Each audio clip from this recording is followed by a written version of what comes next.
Hello and welcome to the Autocar Show. Now Tata is a company that's on the move.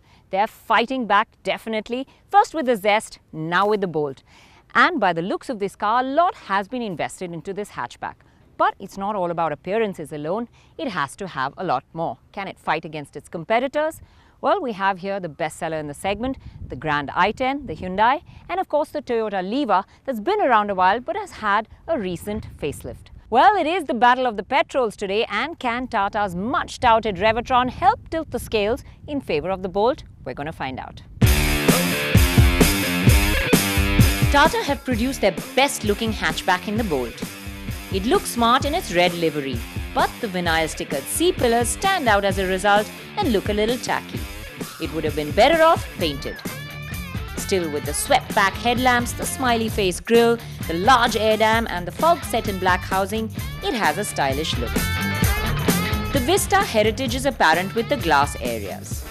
The roofline flows over to the rear, which wraps itself down in a neatly rounded tailgate. It also has a more raised off the ground look, which makes it tougher to get in and out of as a result. The Liva is easier to slide into, but styling is really conservative. And despite a facelift with a new grille, it still looks quite staid in this comparison. Hyundai has been getting their design language right for a long time, and the Grand i10 is a good-looking car too. The cuts and curve make it stylish enough, and the large air dam in front gives it some amount of aggression too. The short bonnet makes it look smaller than the others, but it's about the same length and height as the Liva, whilst the Bolt is the longest and tallest in this trio. The Grand i10 feels quite grand on the inside. The interiors feel nice and rich and premium with the two-tone colouring. Everything on the dash is nicely laid out. The gear lever that's mounted on the central console falls to hand easily. And of course, as all Hyundais are, this is also well equipped. The audio system now features a 1 GB internal memory, and the cabin too is full of storage places for bottles and knickknacks. It's a practical cabin that looks good, feels good, and has everything you need. Well, it's really hard to beat Hyundais on equipment levels, but Tata have actually done it with the Bolt. And in fact, the highlight of this interior is the Harman infotainment system that's very easy to use and loaded with goodies. One can use it to operate the AC controls too. As for the interiors, the two-tone dash adds some spice and everything is neatly laid out. However, plastic quality still leaves a lot to be desired and storage spaces are too few. There's no place for smaller things like phones, and even the door pockets are quite unusable. The infotainment system, though good to use, catches a lot of glare and becomes unreadable at times. Still, in its interior design, it's way ahead of the Liva, which comes across as Spartan and awkward. The instrument panel in the center may be different, but it lands up looking misplaced. Quality is not bad, but it's not great either.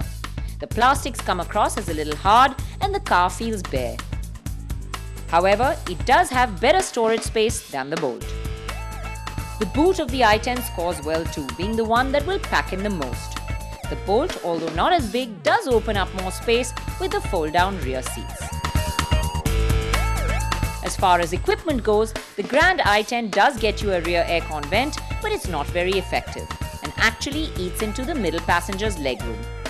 All cars get Bluetooth audio systems with aux and USB support, steering mounted controls, anti-lock brakes and dual front airbags.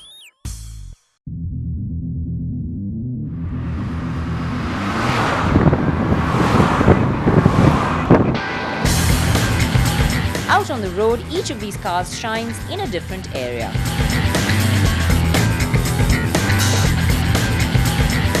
The driving position in the Liva is good. There's lots of glass area, so it feels nice and spacious and airy, and even the seats are extremely comfortable. The Liva's cabin does feel spacious on the inside, and it's easy to settle into a comfortable position. The engine feels refined and pulls from as low as 1000 RPM in third gear, meaning ambling around in city traffic at low speeds is easy without working the gears. However, when you want to make a quick move, the Liva comes up a little short. It doesn't have the punch. It also builds up the revs really slowly, and the top end is not its strength. For overtakes, you will have to work those gears, but the positive gearbox feels easy to use. The Bolt boasts of the strongest power and torque figures in this test, and the much-touted Revotron engine has its different driving modes. But in general, it really wakes up only after the 2000 RPM mark, which means you need to work the notchy gearbox in traffic conditions. It also really doesn't like being pushed. Press the accelerator hard and it won't respond unless you shift down gears. Use it on path throttle, and though it takes a little while to get going, it does respond a bit better. The engine does feel a little better in sports mode and gets more responsive, but it's really no match for the Grand i10. It's also not as refined as the other two. The Bolt may have the better figures on paper, but out on the road, it's really the Grand i10 that lays down the power nicely. It's the engine that feels the liveliest, it gets up to speed the quickest, and you don't really have to work the gears much to drive this engine. It's really easy. You always find power when you put your foot down. The Grand i10's power and torque figures look smaller than the Bolt, but on the road and in the test, you realize why you shouldn't go by paper.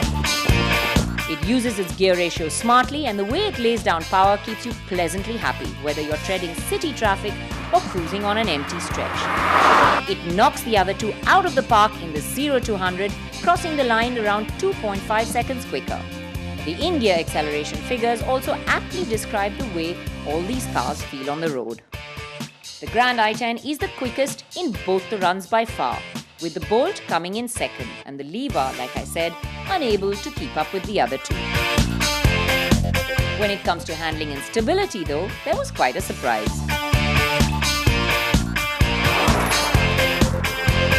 So I never really thought I'd say this, but it's the Tata Bolt steering that feels the nicest of the lot on a straight section of road at higher speeds. It gives you a good sense of security, feels well weighted, and in fact even around corners it really weighs up well. And it also feels easy enough to use in traffic conditions when you need to nip in and out of those gaps. It's not just the steering. The Bolt feels most composed overall around the corners, and even at higher speeds on the highway, it feels stable and planted. The Liva has a nice and light steering which works very well in the city, but it doesn't weigh up well, so you don't get a sense of security at higher speeds or whilst cornering. However, it is more consistent than the one on the Grand i10. Drive at measured speeds and within city limits, and the Liva does okay.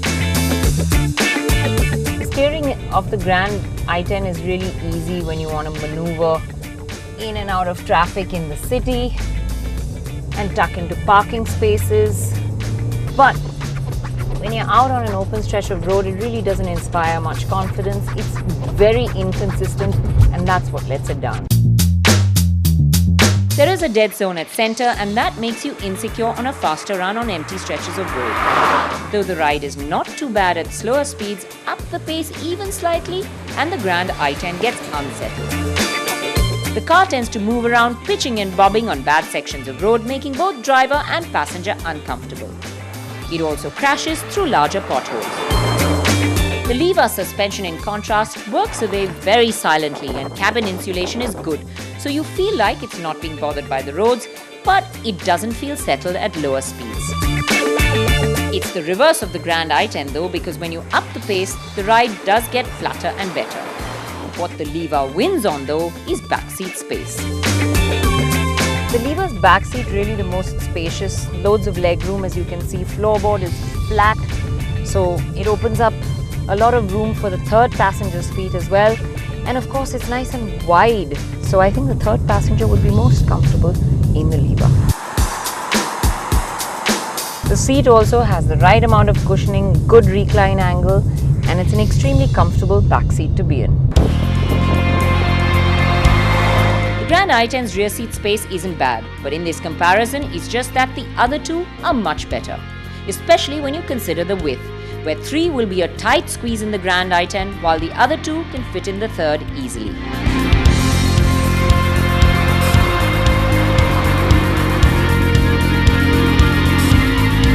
The Bolt's back seat is quite spacious with the scooped out portion of the front seat. It opens up more legroom for the passengers at the back, and even 3 abreast will be comfortable with the floorboard being quite flat and there being quite a good amount of width in the back seat.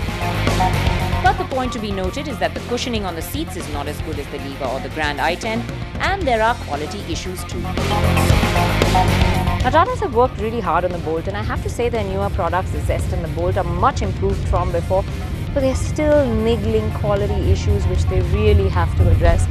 Like the seat belt here, you see this? We pulled it out to use and it just refuses to retract. So we have this long snake of a seat belt just lying around, refusing to go back.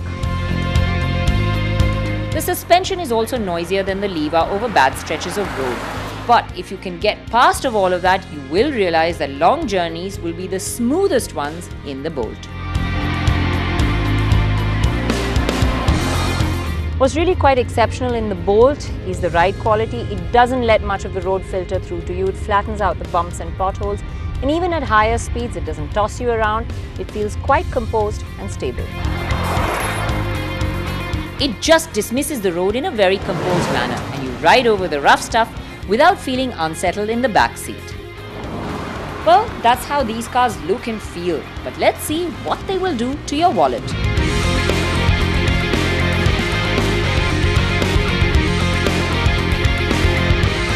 While there's little to set the Bolt and Grand i10 apart, the Liva edges out ahead on fuel efficiency.